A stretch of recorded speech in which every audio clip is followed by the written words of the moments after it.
It's pretty common to have so many components in your application that are doing all sorts of things. They're all consuming some context values and things. And you run all the profiling tools that you can imagine, but you can't identify one bottleneck. They're just, maybe if we cut this application down into a quarter of what it is, then it would be fast, but I can't find a single thing that is actually slow.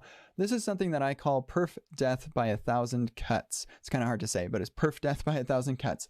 And what this basically means is we have such a big application, so many things are happening anytime state changes, that it just is really hard for React to keep up, or the browser to just keep up with all of the JavaScript that we're running. And so there are things that we can do to not only help with the performance aspect of this, but also help with the maintenance aspect of our code. I give you a little bit of background here in this background section, so feel free to read through that. I also talk about state colocation, which is what we're going to be doing for this exercise, so feel free to read about that.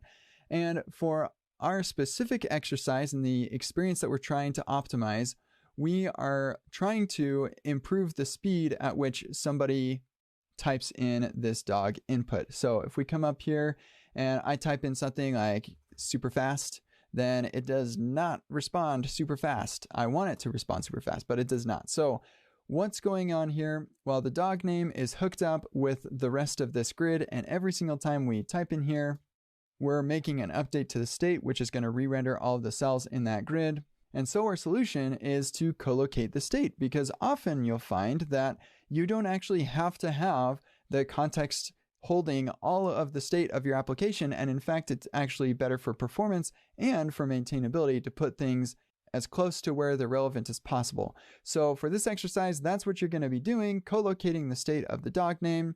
And then we actually have a whole bunch of extra credits. So like, what happens if we actually do need the dog name to be global? Then we have an extra credit for that. We also have an extra credit for improving things further, where we can limit the amount of work that the consuming components do, and then an extra credit for writing a higher order component to do that automatically for us. And then finally, a use recoil extra credit, which is a pretty exciting one. I think you'll really enjoy this one. A little bit on the challenging side for sure. You may need to dive into some docs and stuff. And we even have a separate exercise starting point that even has emoji to help you out with that one. So you'll want to be working in this file for that particular extra credit. So have a lot of fun with this one, and I'll look forward to seeing you on the other side of the exercise.